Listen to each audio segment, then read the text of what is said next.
want to talk my ish. I want to talk my ish. Okay, I want to tell you about things that happened to me in my life, and I'll be name dropping. All right, I will be name dropping in this video. I was about 12 or 13 years old. I was probably 12 years old, and Meteor Man was the next movie Robert Townsend was going to produce, direct in, star in. He was going to do his thing, right? Robert Townsend, you know him from Hollywood Shuffle, from what else? The 5 Heartbeats. Okay, he did all of that work. He was the chronology. I'm not certain of, right? But it was 1993, and all right. So I was a martial artist. I was a young kid who was studying martial arts, and I loved the martial arts. That was my thing. I wasn't into sports, basketball. I can't play basketball very well. Football, I did that. Pop Warner football, I did that as a kid. Right behind Baldwin Hills Elementary School, definitely. But I think I really gravitated toward Taekwondo.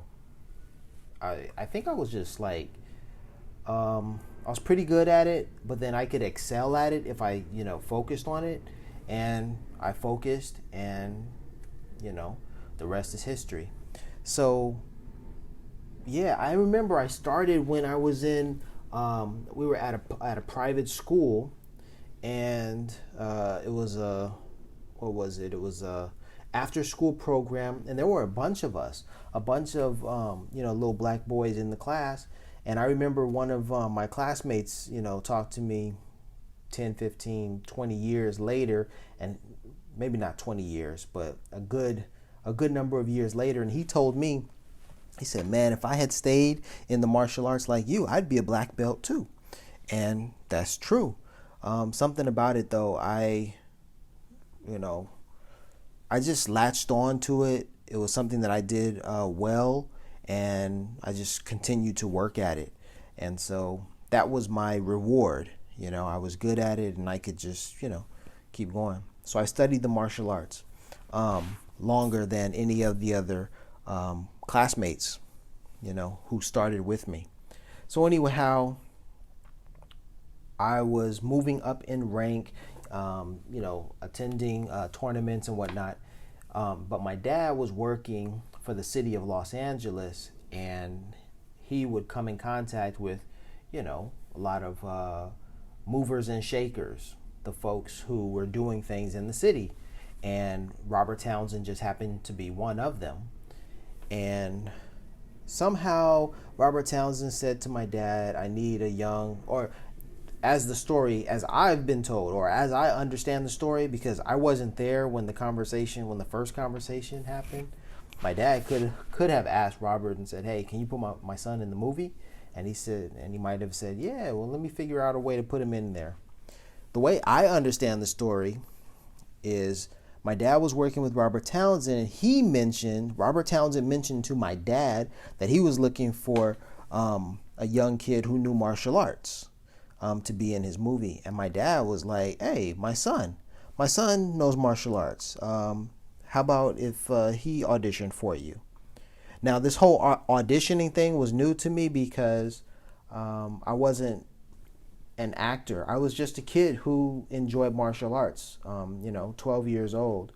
And I just, my dad told me, he said, get your uniform or get ready, because I'm going to take you to meet someone, and he's going to have you, do some martial arts for him.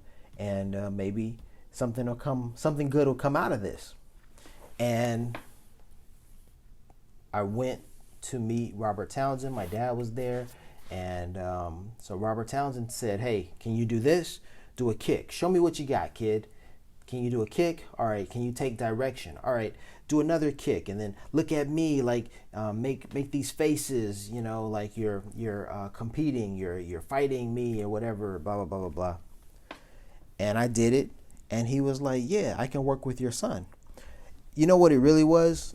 I could take direction. You tell me what to do, bam, and I executed it. That was really important. And so, yeah, following directions is like the key to life. If you can follow directions, then your life will run pretty doggone smoothly. Because cooperation is important. I understand, like, you don't want to be like told what to do all of the time, but sometimes doing what someone asks of you or tells you to do is like pretty much all that needs to happen to make life just go smoothly. Anyhow, I followed Robert Townsend's directions. I gave him what he was looking for, and he was like, "Yeah, your son's hired." Basically, I didn't know what all that meant, but my dad was like, "Congratulations, son! You're gonna be in the next movie for Robert Townsend." And I'm like, "Okay, that's cool." Still didn't really dawn on me, but they were, my dad was telling me, or no, Robert Townsend was showing me, what all I had to do. He's like, "Here's wardrobe, here's how you're going to be dressed, here's what look or what I'm going for." Had no idea what the movie was about, just I had an idea, superhero, villains, that kind of thing. And then when it came time for us to go to the movie set and for it to be filmed, then like a limousine came to our home. I mean, this was like weeks. I imagine it was like weeks later.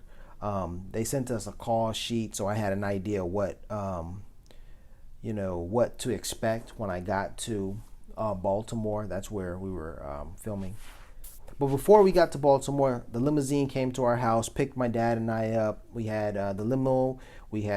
And by limo, it was a Lincoln Town car. It was just a black, car. And I wonder if it was a car that was provided by my now wife's father's company, because he ran a limousine company. And I wonder, man, was that one of his cars? It probably was. I don't know. But anyway, yeah, so my dad and I got the car, got in the limo, got to the airport, flew to Baltimore, and I still have the call sheet to this day. Well, where is it? I had it sitting over here. Yeah, it's somewhere around here. I should have prepared it. This is impromptu, So yeah, I still have the call sheet with all the information about my time there. So the movie included, Another Bad Creation, Marla Gibbs, Bill Cosby, James Earl Jones, Frank Gorshin, Luther Vandross, Cypress Hill, Tretch from Naughty by Nature, and of course Eddie Griffin. You had Eddie Griffin. You had Big Daddy Kane. Boy, oh boy. Did I say Marla Gibbs? I think I said Marla Gibbs up front. All right. So anyhow, Robert Guillaume. Remember a Benson fame. So what did we do? We're in Baltimore. We stayed for about 2 weeks to film the movie. And then there was the scene that I was in, and we filmed it. And I'll spare those details, because what I wanted to say is we met Marla Gibbs, and because my sister knew Marla Gibbs's grandson, they actually dated for some time.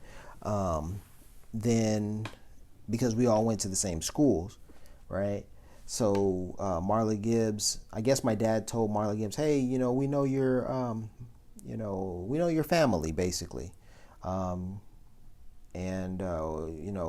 son and daughter go to your grandson's school." And so it was all a family thing. And she was like, "Oh, yes, I know." And so somehow my dad was like, "Why don't we take you out to dinner?" And Marla Gibbs was like, "Yeah, that'd be lovely. Sure, of course, So one evening, Marla Gibbs, my dad, and myself, we all went to dinner. And Marla Gibbs told me, she said, "If you want a role in the movie, or if you want, wait a minute. So I didn't explain. I was an extra, but I was a featured extra. So I wasn't just in the background, but I had a more pronounced role. I was in the front, more so than in the back. That was all that I was supposed to be. But Marla Gibbs told me, if you want to roll, if you want to get into acting and everything, then tell Robert Townsend, hey, can you give me a line or two, and then that'll get the ball rolling. That was a gem she dropped on me at 12 years old. A gem. Marla Gibbs, the legend, dropped a gem on me. And what did I do with it? Boop.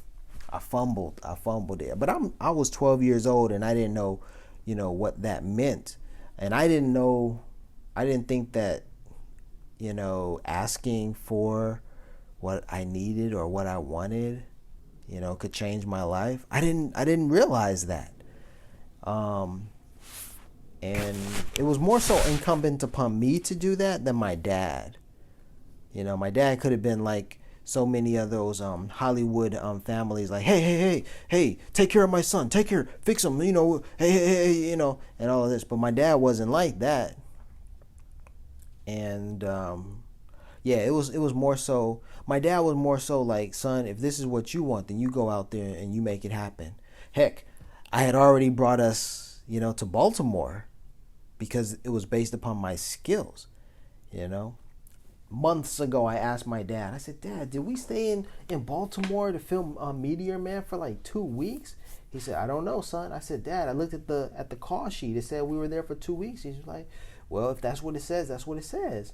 And I said, dang, Dad, how did this all happen? My dad told me. He said, yeah, son, you were the man back then.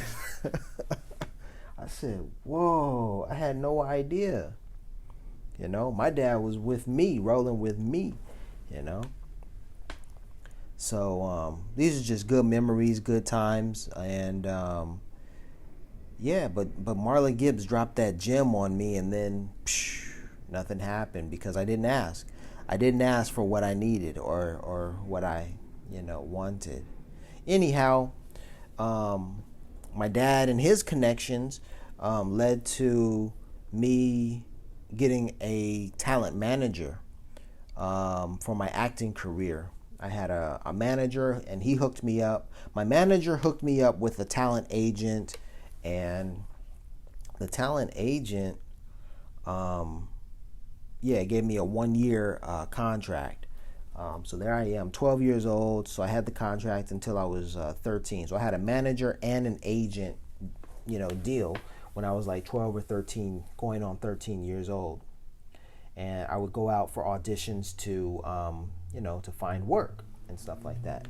But Meteor Man was the only work that I did in front of the camera, because the other things that I did were mostly, it was called print work, which is, pictures, modeling. That's what I was doing. I was a model and what have you.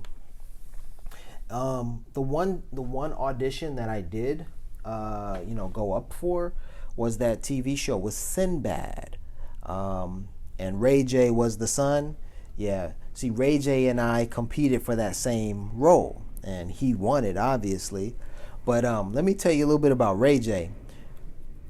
I was sitting in the hallway waiting. Yeah, just like Ray J. I was sitting in the hallway, probably at Walt Disney Studios or Warner Brothers Studios, whichever one it was, over there in Burbank, around the corner from Universal Studios. I haven't been there in such a long time. It's probably Disney. Or maybe it's look, I don't know. It's been many years. So Ray J is sitting across from me, and Ray J isn't Ray J just yet, right? He's just this cocky, arrogant asshole of a kid sitting across from me, and he's telling me, look, my sister is going to be a big singer, going to be a big star, and then I'm going to come up. This is my turn. I'm coming up, and I'm going to, this is my opportunity. He was telling me, he said, look, this is my role. This part is for me. I'm going to get it.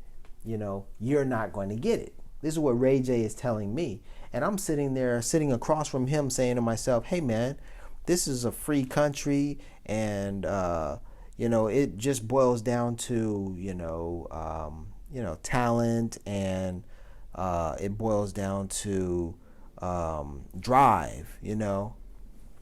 Well, I guess he had the talent and the drive, because, and the attitude and the confidence. That's what really it was. I mean, but I was on the receiving end of all of this stuff that he was saying to me, and I was like, man, this is some bullshit. This dude is a straight up asshole.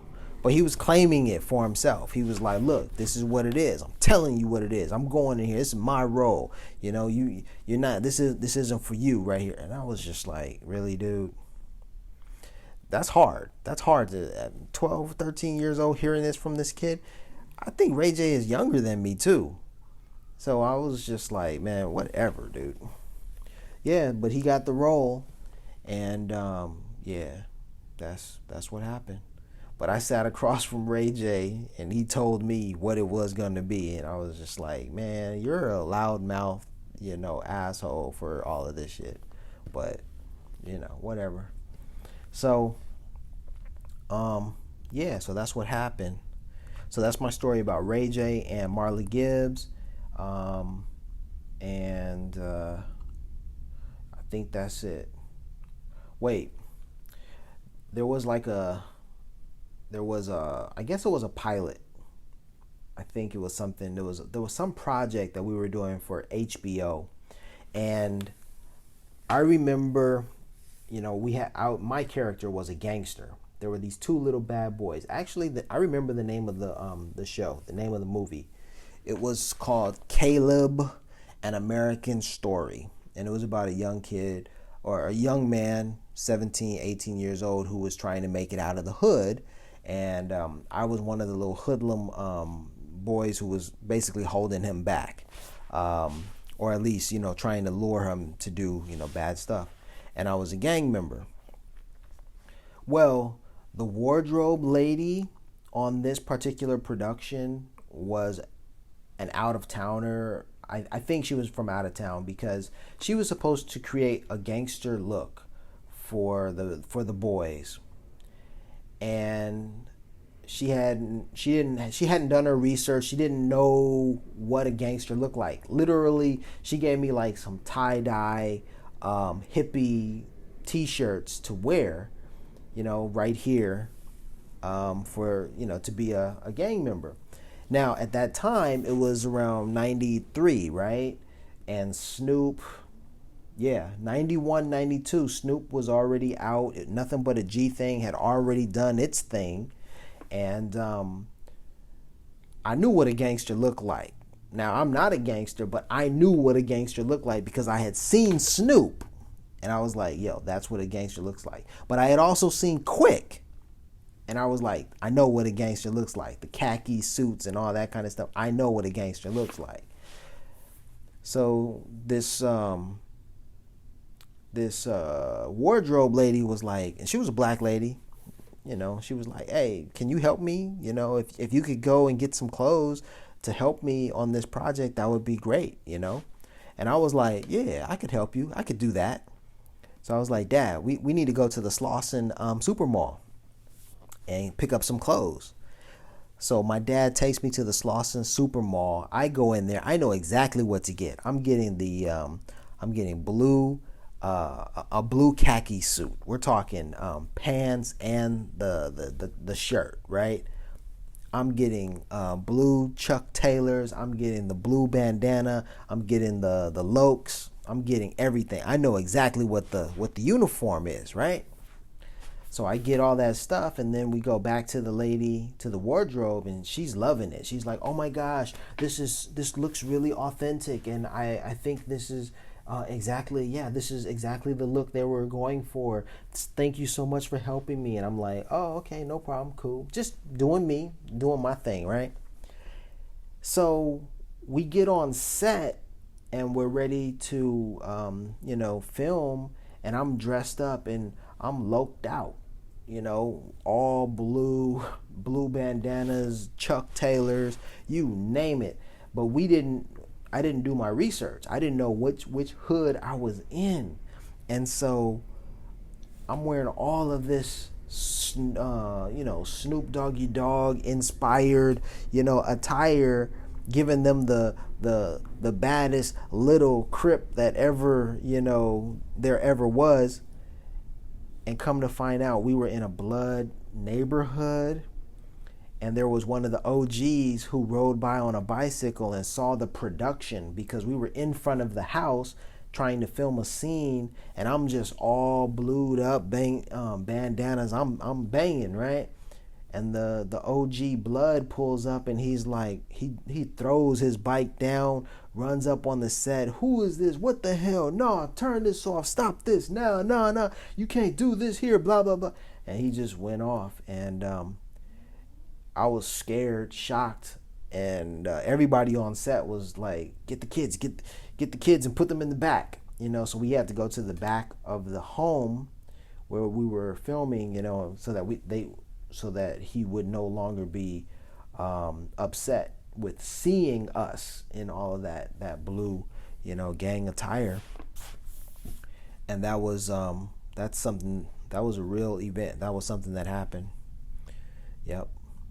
So those are my stories about the Slauson Super Mall and Meteor Man, Ray J, Marla Gibbs, and peace to Ice-T. For keeping it real. For when Ice-T tells his stories, I look forward to hearing his stories, because they're real.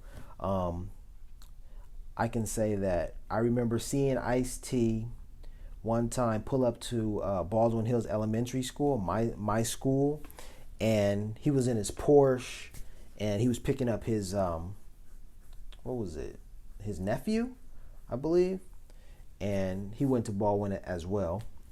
And then years later, when I was in high school, I went to summer school at Dorsey High School, and one of my classmates was Ice-T's daughter. She was fine too. All right, so that's me name dropping. So those are my stories.